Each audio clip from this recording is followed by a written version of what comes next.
So today we're going to discuss perfectionism. I'm sure I'm not the only perfectionist here, as many people I've chatted with seem to find themselves in this category. I actually used to think that my perfectionism was a strength of mine until I really started to realize how in fact it can work against me. Have you found that to be true as well? Okay, so perfectionism and why it will kill your creativity. So what is perfectionism? It's when we refuse to accept any standard short of perfection.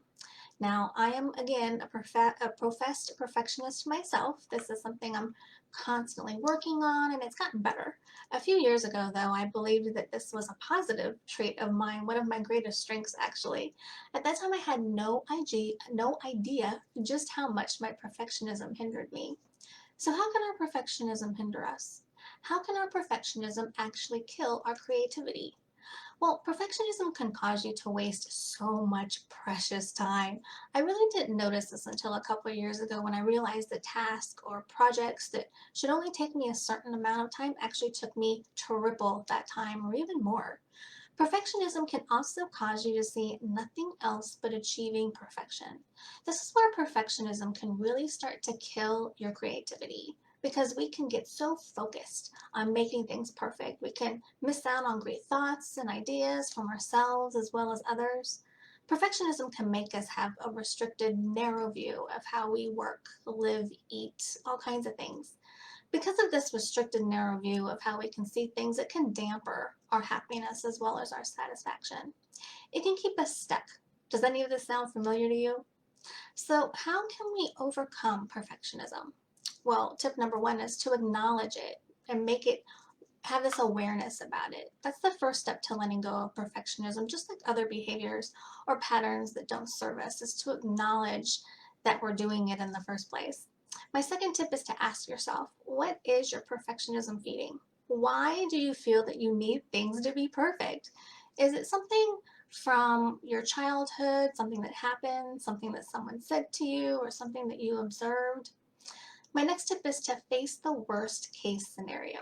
What's the worst thing that could happen if something wasn't perfect? What would you do in that worst case scenario? What would you do if that happened? My next tip is to identify the realistic standards that are actually needed. It's highly likely that perfection isn't needed. So, really, just identify what standards are needed. I've typically found that for me, done is good enough. I'm able to now accomplish this keeping in mind that adjustments and modifications can and will be made later. What's important is that it's just getting done and I'm making forward progress. I'm not getting stuck in my perfectionism. My next tip is to watch your self talk. Here we go again with the self talk, right? We can make or break ourselves with our self talk, I'm telling you.